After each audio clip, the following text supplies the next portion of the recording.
Slick back. No, no, slick back. That's what I said.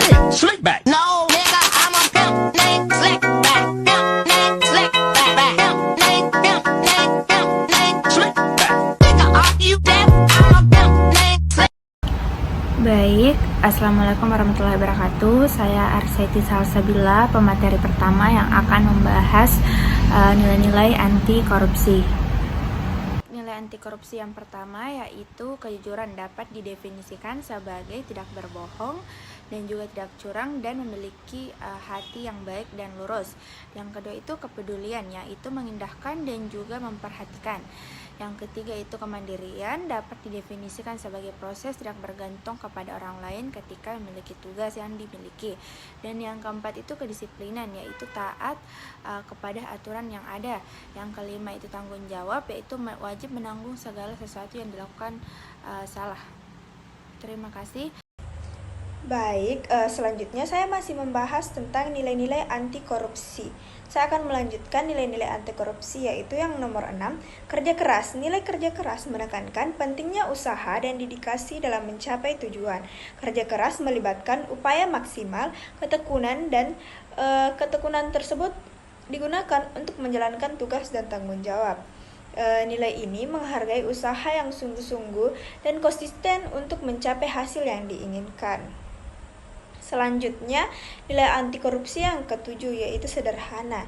Nilai sederhana mengajarkan pentingnya hidup dengan sederhana dan tidak berlebihan. Sederhana berarti tidak terlalu bergantung pada materi atau kekayaan, tetapi lebih fokus pada nilai-nilai inti seperti kebahagiaan, keadilan, dan hubungan yang bermakna. Nilai sederhana mendorong kesederhanaan dalam gaya hidup, pengeluaran, dan sikap terhadap kekayaan. Itu merupakan salah satu bentuk untuk menghindari korupsi. Nomor 8 itu ada keberanian. Nilai keberanian melibatkan keberanian untuk menghadapi tantangan, mengambil resiko yang diperlukan, dan berdiri teguh dalam keyakinan yang benar. Keberanian melibatkan kemauan untuk menghadapi ketidakpastian, mengatasi rintangan, dan berani berbicara atau bertindak sesuai dengan kebenaran dan keadilan, agar kita tidak tergoda untuk melakukan suatu korupsi. Dan yang terakhir itu, atau yang kesembilan, yaitu nilai keadilan. Menekankan pentingnya perlakuan yang adil dan setara terhadap semua orang tanpa memandang latar belakang, status sosial, atau kekayaan. Keadilan melibatkan pengakuan terhadap hak asasi manusia, kesetaraan, dan penegakan hukum yang adil. Dengan berlaku adil, kita mampu untuk menahan diri untuk tidak korupsi. Nah, itulah tadi nilai-nilai anti korupsi yang dapat saya paparkan. Kurang lebihnya mohon dimaafkan. Saya serahkan kepada pemateri selanjutnya. Perkenalkan, nama saya Adil Fitra dengan NIM 46123071. Saya akan melanjutkan materi tentang prinsip anti korupsi. Yang pertama itu akuntabilitas adalah kesesuaian antara aturan dan pekerja. Yang kedua itu transparansi. Pemberantasan korupsi dimulai dari transparansi dan mengharuskan semua proses kebijakan dilakukan secara terbuka. Yang ketiga itu kesadaran ini ditunjukkan untuk mencegah terjadinya manipulasi, ketidakwajaran, dan pelanggaran baik dalam bentuk markup maupun ketidakwajaran lainnya.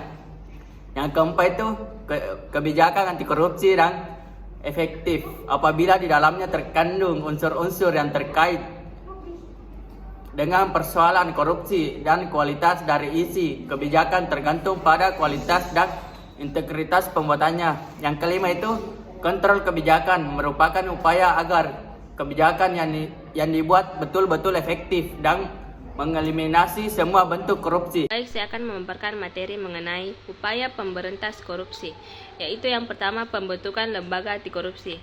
Perlu kita ketahui lembaga apa saja yang harus menjadi sasaran dalam menyusun strategi pemberantas korupsi.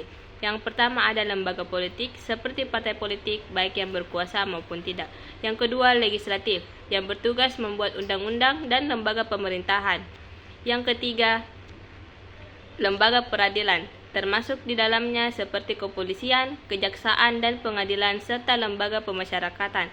Yang keempat, institusi lain yang memiliki tanggung jawab melakukan audit di lembaga pemerintahan seperti Inspektorat Jenderal.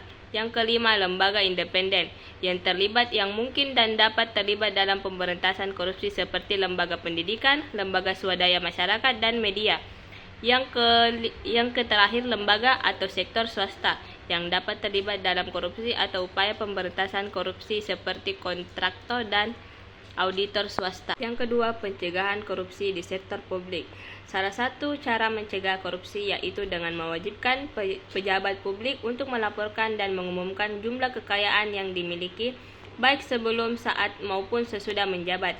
Dengan demikian, masyarakat dapat memantau tingkat kewajaran peningkatan jumlah kekayaan yang dimiliki, khususnya apabila ada peningkatan jumlah kekayaan yang dimiliki oleh seorang pejabat setelah selesai menjabat. Yang ketiga, pencegahan sosial dan pemberdayaan masyarakat. Salah satu cara untuk ikut memberdayakan masyarakat dalam mencegah dan memberantas korupsi adalah dengan cara menyediakan sarana bagi masyarakat untuk melaporkan kasus korupsi. Sebuah mekanisme harus dikembangkan di mana masyarakat dapat dengan mudah dan bertanggung jawab melaporkan kasus korupsi yang diketahuinya. Yang keempat yaitu pembuatan berbagai instrumen hukum yang mendukung pencegahan dan pemberantasan korupsi. Untuk mendukung pencegahan dan pemberantasan korupsi, tidak cukup hanya mengandalkan satu instrumen hukum, undang-undang pemberantasan tindak pidana korupsi. Berbagai peraturan perundang-undangan atau instrumen hukum lain perlu dikembangkan. Salah satu peraturan perundang-undangan yang harus ada untuk mendukung pemberantasan korupsi adalah Undang-Undang Tindak Pidana Pencucian Uang. Yang kelima, kerjasama internasional. Hal yang perlu dilakukan dalam pemberantas korupsi adalah melakukan kerjasama internasional atau kerjasama baik dengan negara lain maupun dengan internasional NGOs sebagai contoh saja. Di tingkat internasional, Transparency International misalnya membuat program National Integrity System. Yang keenam, monitoring dan evaluasi. Ada satu hal penting lagi yang harus dilakukan dalam rangka mensukseskan pemberantasan korupsi, yakni melakukan monitoring dan evaluasi. Tanpa melakukan monitoring dan evaluasi terhadap seluruh pekerjaan atau kegiatan pemberantasan korupsi, sulit mengetahui capaian yang telah dilakukan. Dengan melakukan monitoring dan evaluasi, dapat dilihat strategi atau program yang sukses dan yang gagal. Untuk strategi atau program yang sukses sebaiknya dilanjutkan, untuk yang gagal harus dicari penyebabnya. Terima kasih.